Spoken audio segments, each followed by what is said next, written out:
Hello, my friends, and welcome back to Italy, a place to love YouTube channel.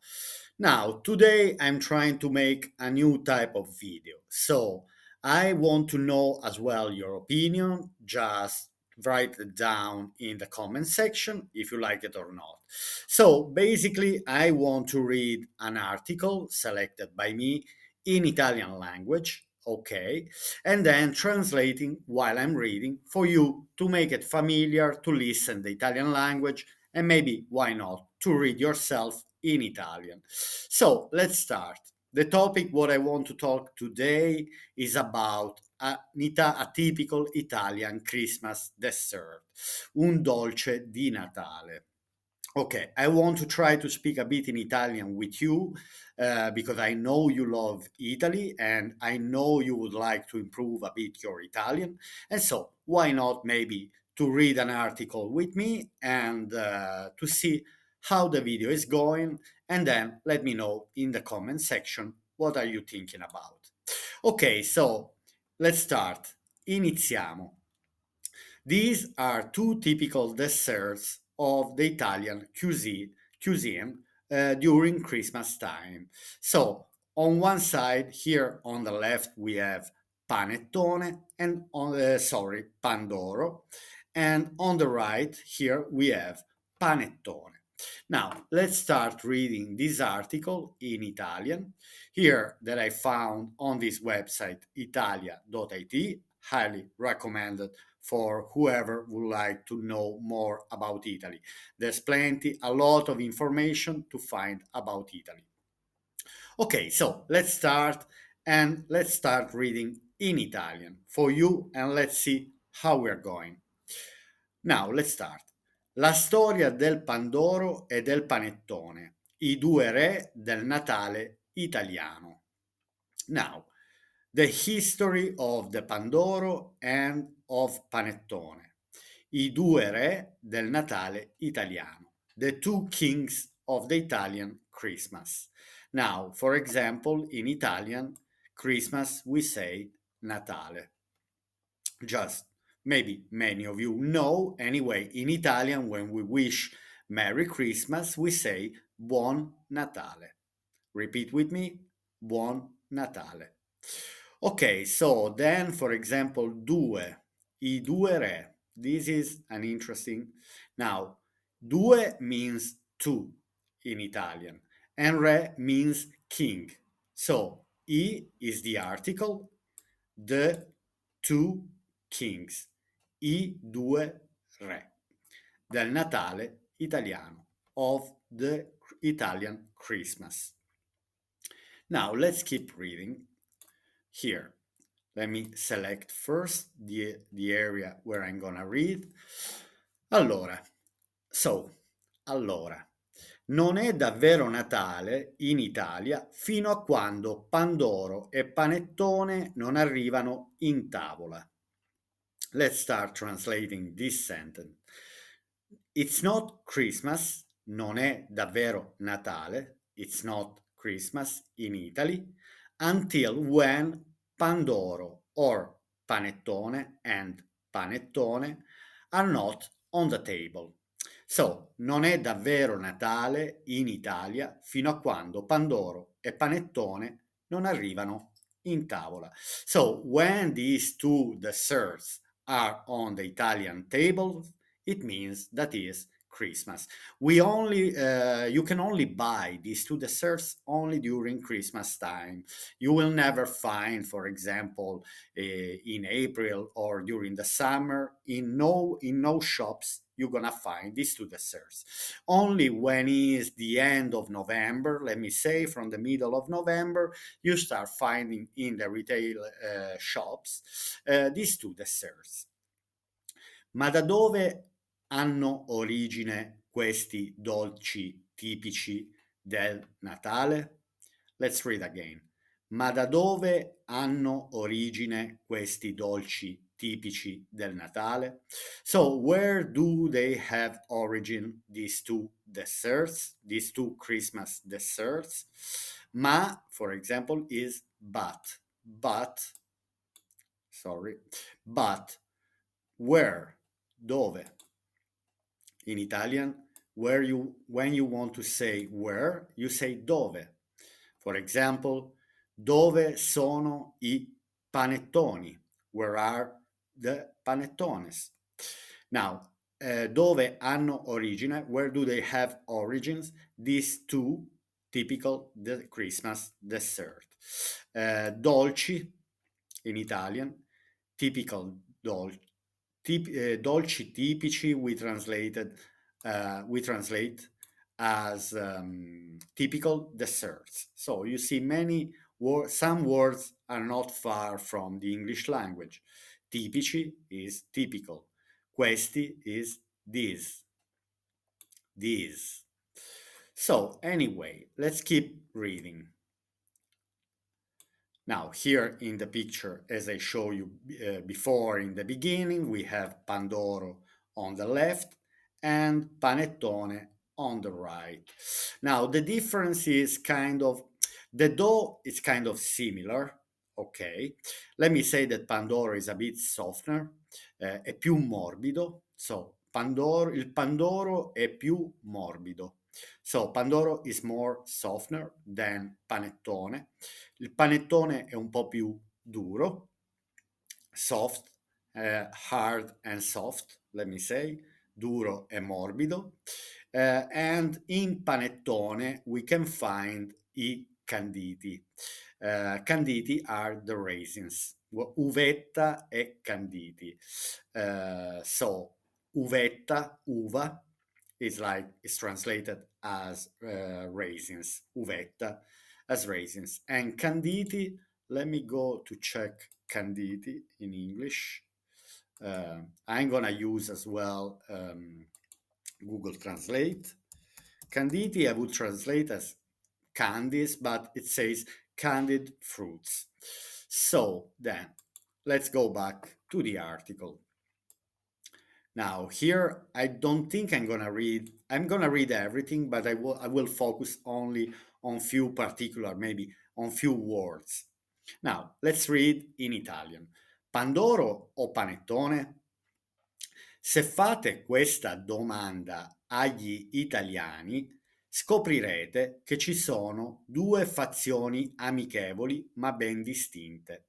Chi ama l'uvetta e i canditi e chi preferisce la semplicità di un impasto soffice ricoperto di zucchero a velo. Okay, now here it's saying a bit the difference between the two, between Pandoro and Panettone. Now, for who love raisins and candies, now here we find the sentence, chi ama l'uvetta e i canditi. Now, in Italian, amare means to love. Now, the infinitive form of the verb to love, we say in Italian amare. So, chi ama means who loves, okay? Chi ama il mare, for example, who loves the sea.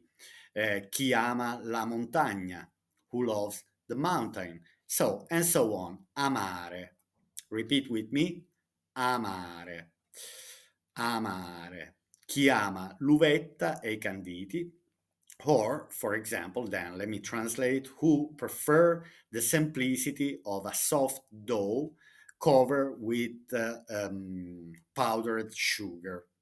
Now, here, for example, because Pandoro is a softener, as I said before, soffice. So, soffice means soft in Italian. Ricoperto, covered, okay, with zucchero a velo. Now, powdered sugar. In Italian, sugar, we say zucchero. So, lo zucchero. The article is lo. In Italian are very, very important, the articles, but anyway, one of the things that I can say about Italian language is that you really don't need to speak grammarly Italian perfectly because Italian people understand generally, even if you don't use the correct tense for example. Anyway, I see my wife, for example, she speaks barely Italian, but anyone who she's speaking to understands what she's saying. So, from this point of view, don't worry too much about the grammar. It's more important to know the words. For example, you are looking for bread, you enter in the bakery and you say pane, and so on. Latte, milk, and so on. Don't get confused because I know in some northern European countries, when you're asking for latte, is milk with coffee. But here, latte is just milk. Anyway, let's keep reading. Tutti, però, everyone, tutti, for example, tutti frutti, all the fruits. Tutti can be translated, for example, with all or everyone. So that's can be translated as tutti. So an example, tutti frutti, all the fruits. Tutti però sono concordi nell'eleggere Pandoro e panettone dolci tipici del Natale italiano, da nord a sud del paese. Here I would focus on dolci tipici del Natale, ok, italiano, so typical Italian desserts, Christmas desserts, dolci, dolci. I repeat one more time, I dolci. The article is I dolci. Da nord a sud del paese. So, from the north to the south of the country. Paese, we say country. That's why in Italian, for example, you might hear quite often il bel paese, the beautiful country. So, paese is country, nord and sud, da nord a sud. Then scopriamo tutto quello che c'è da sapere sulla storia del Pandoro e del panettone, tra curiosità e leggenda. Scopriamo tutto quello che c'è da sapere. Let's discover all we have to know about the history, sulla storia, of Pandoro and Panettone, between curiosity and legend. As you see, for example, these two words are very similar to English, for example, curiosità, curiosity, essere curioso, to be curious, for example. So, la curiosità, sono curioso, I am curious, sono curioso. Or if you are a female, because in Italian we have male and female. For example, if you are a male, you say io sono curioso. I am curious. But if you are a female, you say io sono curiosa. We change the end of the word. So generally, male use O at the end of a word. For female, we say A. La curiosità, an example, is a female word, la curiosità, because it ends with A, but I am curious. For example, io sono curioso, tu sei curiosa. And leggenda, the legend, for example. Here we have, so it's a similar word to English. As you see, leggenda, legend. Anyway, in Italy, for example, if you are a bit familiar with reading in Italian, you see that quite often, so we have words with double letter, with double consonant, for example, double G here, or double T. What do we do, for example? I'm trying to pronounce the difference between 1G and 2G, and let me know if you understand, if you can hear the difference. For example, if I'm gonna read legenda, legenda is only 1G, legenda. Or if I read with 2G is leggenda, leggenda. So we make a stronger sound, leggenda, with 2G. With 1G is legenda. Or, for example, if I'm going to read panettone, panettone. So double T makes the sound stronger, while, for example, if I read panettone with only one T, it will be panettone, panettone. You can hear the difference, I think. Anyway, my friends, so now this video is a test for me, for you to see if you like this type of content, if you like to have this type of particular lessons, let me say. For example, now, because I don't want to make the video too long, but anyway, I'm curious because it's a test and I want to see if you appreciate this type of content with me reading in Italian, something related with Italy or the Italian food or the Italian history or the Italian geography or the Italian location, the Italian cities. I may choose, so weekly, I will make usually on Monday this type of video. Let me know under the comment section. It's very important for me to know your opinion, if I should keep making this type of videos, and also where I can improve this type of videos. For me, it's extremely important to know your opinion. Now, let's read just the titles now because the article is quite long. And let's see, for example, I'm gonna read now this sentence. Origini e storia del Pandoro. Come è nato il dolce soffice a forma di stella. So, origins and history of the Pandoro. The origin and the origins, because origini is plural. In Italy, we change the end of the letter if it's a female or male, or if it's a singular or plural. So origini is plural, the origins, è la storia, è storia, the history del Pandoro, of the Pandoro. Come è nato il dolce soffice a forma di stella. As you notice, where I see the double letter, the double consonant, sorry again, where I see the double consonant, I make the sound stronger, like soffice. With one L, F would be soffice, soffice. That doesn't exist in Italian. We say soffice. But so, anyway, for you, if you're reading in Italian, just remember that the double letter make the sound stronger. So, how this soft dessert was born? Uh, okay, is a star shape, is a star shaped dessert, soft star shaped dessert. How was it born? So, forma di stella. Stella in Italian means star. Forma is shape. So, for example, the form, I know in English, for example, many words might have similar origin, but nowadays they have different meaning. For example, in English, there is form that can also be, the meaning can also be, let me say, related with the shape. Anyway, the form, la forma di stella. Double L here, stella. With one L would be stella. That is wrong. Stella.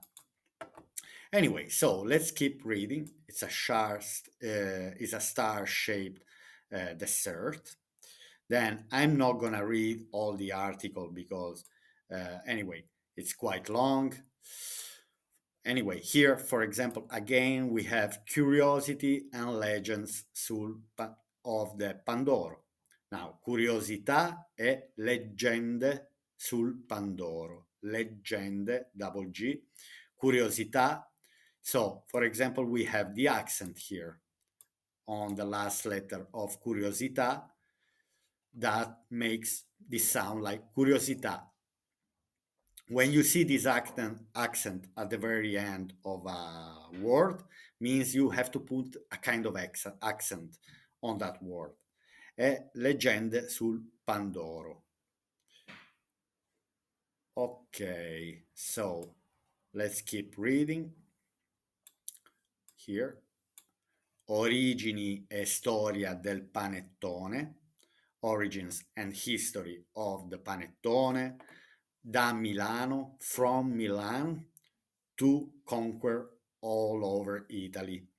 Now, da Milano alla conquista dell'Italia, from Milan to the conquest to the conquer to conquer all Italy, all over Italy. Now, because the origin of panettone is from Milan, but nowadays you can find in any table in Italy, from Sicily to Sardinia to Puglia to Rome, anywhere in Italy during Christmas time. So Milan panettone conquered all Italy. Okay, then let me see what other titles we have. Again, we have Curiosità e leggende sul panettone, Curiosity and Legends about panettone, la differenza tra Pandoro e panettone. So, the difference between Pandoro and panettone. La differenza, the difference, tra Pandoro, between, tra is between, tra Pandoro e panettone. Okay, my friends, so I think ti potrebbe interessare. This could also interest you. Interessare, to be interest, potrebbe, it could be interesting for you. So, and they are reminding you things that you might be interested to read and talk about.